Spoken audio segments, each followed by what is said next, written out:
This is a Porsche 911, and it is one of the most successful high-performance assets you can own.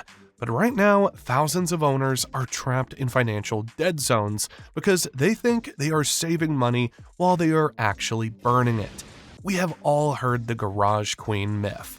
The idea that keeping a car tucked away in a bubble preserves its soul and its sticker price. It is a lie. Mechanical stagnation is actually more expensive than high mileage. Today, I am revealing the 7 specific behaviors that trigger a 30% idiot tax at resale. If you want to protect your investment, we need to talk about the stewardship logic that separates the collectors from the casuals.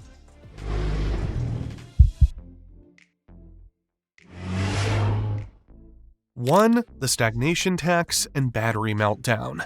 Now, I want you to think about the pride people feel when they list a car with ultra-low miles. They think they have a pristine museum piece.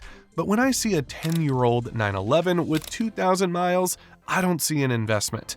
I see a mechanical disaster waiting to happen. Porsches are built to be exercised. When they sit, the rubber seals dry out and get brittle. The tires develop flat spots that feel like a jackhammer through the steering wheel. The fluids degrade and turn acidic, eating away at the very engine they are supposed to protect. It is a slow-motion meltdown that the market eventually punishes. And that brings me to the most immediate way you can destroy your wallet: the battery.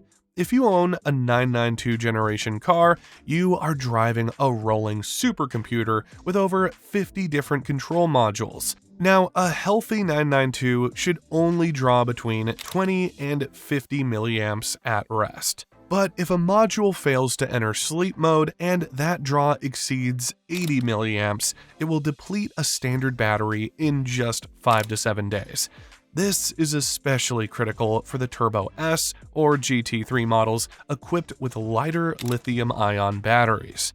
Those units are incredible for performance, but they are fragile and discharge much faster than traditional batteries. If you let one of those lithium batteries brick, you are looking at a $2,000 wake-up cost just for the part.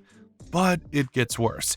When the voltage drops too low, it triggers what I call a communication cascade of errors. The car forgets how to talk to the transmission, the spoilers, and the security system. You will end up with a $5,000 electrical diagnostic bill just to get the computer to stop screaming.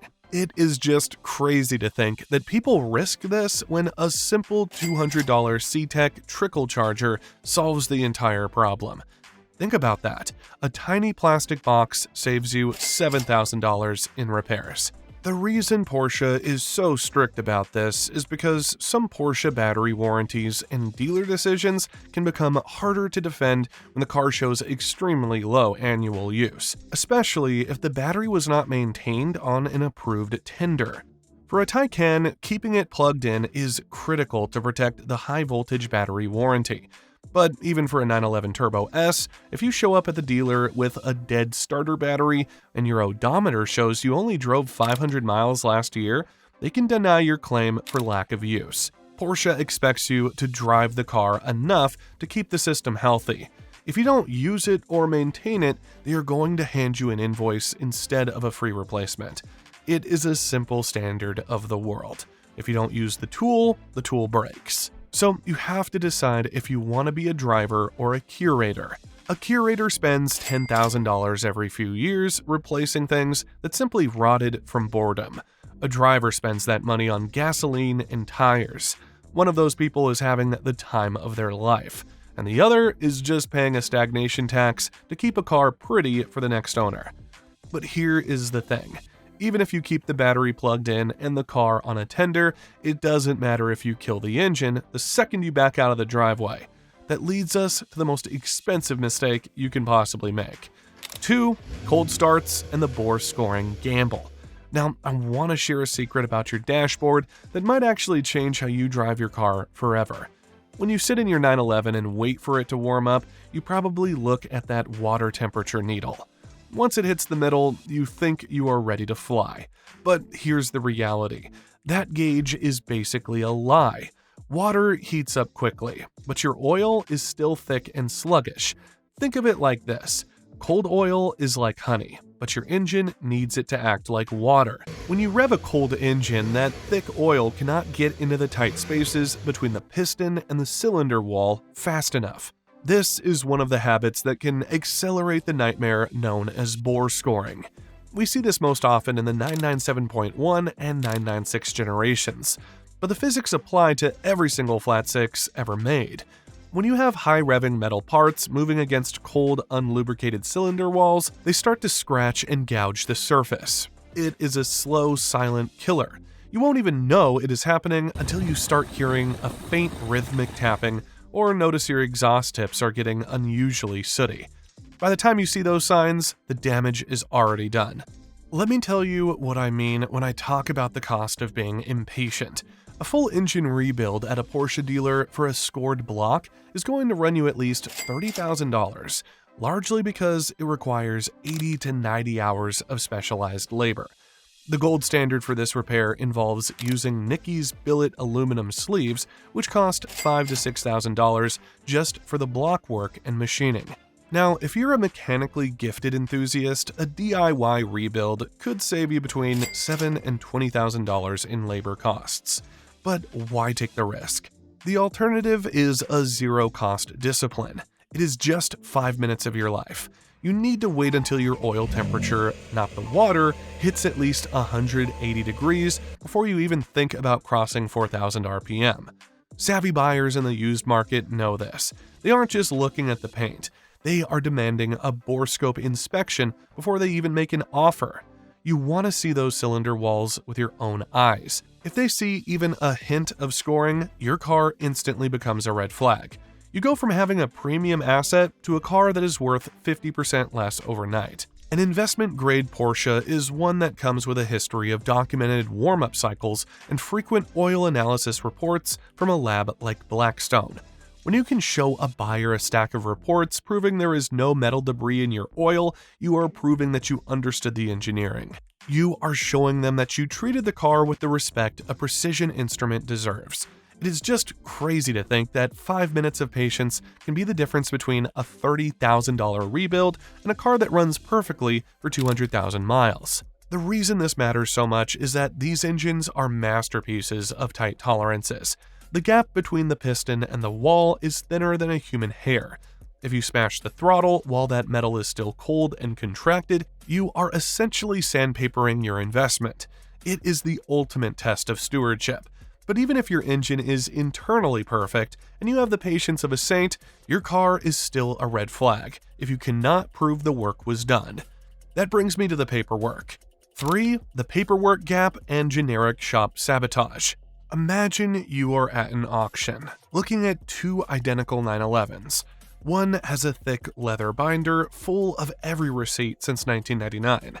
The other owner says, "Trust me, I took care of it," but has nothing but a blank glove box. Which one are you bidding on? In the Porsche world, a car without a stamped service book is basically a ghost. It doesn't matter if the paint is perfect or the engine sounds like a dream. Without that paper trail, the market automatically drops your car into the fair condition bucket. You are looking at a 20 to 30% neglect penalty right out of the gate. This is where people fall into the generic shop trap.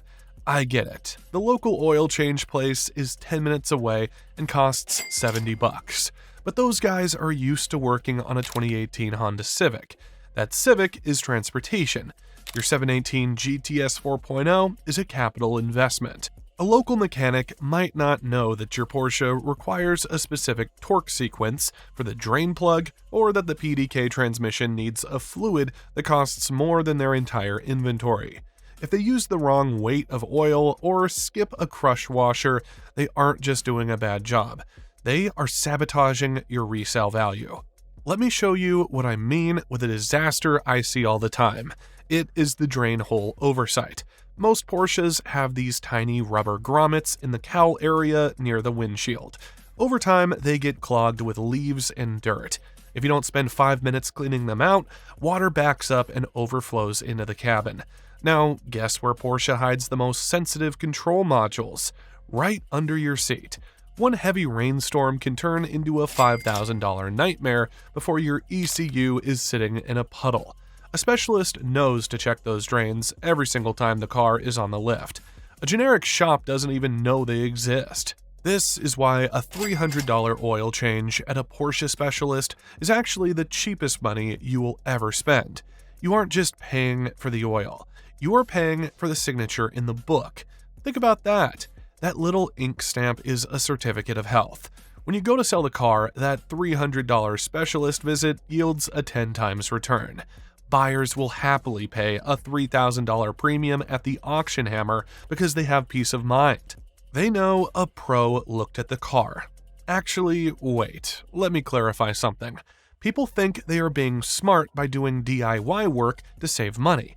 And look, I love a good garage project, but if you don't keep the receipts for the parts and the oil, you might as well have never done the work.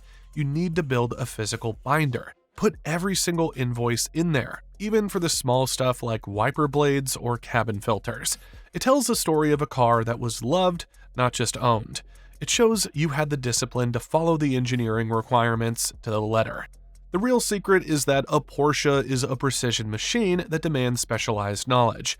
When you take it to a guy who usually works on minivans, you are gambling with the most expensive parts of the car. It is just crazy to see people spend 6 figures on a car and then try to save $50 on a filter. Don't be that person. Invest in the expertise, and the car will surely pay you back later. 4. Chemical etching and detailing disasters. Protecting the mechanicals is half the battle. The other half is the first impression tax of the paint. Most people think a car wash is just a car wash, but for a Porsche, an automatic wash is basically sandpaper in a box. You have to realize that Porsche factory paint is typically only 4 to 5 mil thin. That is incredibly vulnerable compared to a standard SUV. Those spinning brushes at the local gas station are coated in the grit and grime of the 500 dirty trucks that went through before you.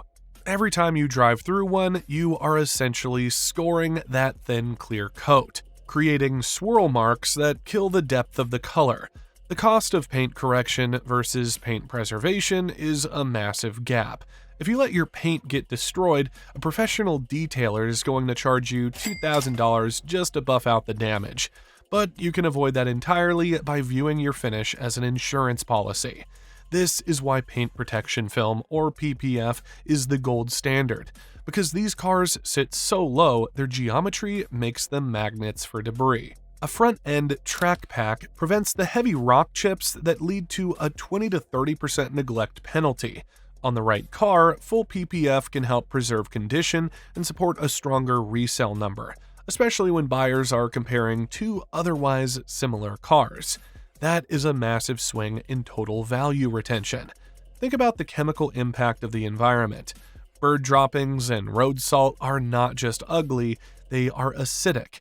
On a hot day, bird lime can etch into your clear coat in less than 48 hours, leaving a permanent scar that no amount of wax can fix. A ceramic coating acts as a sacrificial layer, bonding to the surface to repel these chemicals before they can do permanent damage. When a buyer walks up to a car that has that deep, wet look, they instantly know the owner was obsessive. That invested look allows cars to sell for 15% above the market average because it signals that every other part of the car was likely treated with the same level of religious care. But before we move on, I have to mention the triple-digit danger of center lock wheels.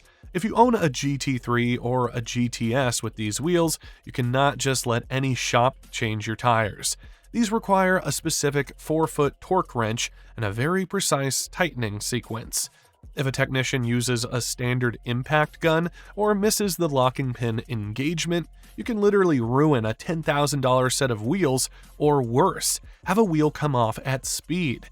It is a specialized feature that requires specialized respect. Taking care of these details is what separates a used car from a preserved masterpiece. You don't own a Porsche just to look at it. You own it to experience the engineering. But that thrill requires the discipline of proper stewardship. Treat your car like the precision instrument it is, and the market will reward you when you're ready for the next one. If you want the data on which models are actually holding their value right now, watch this next video on the 992 market. Subscribe to stay ahead of the curve.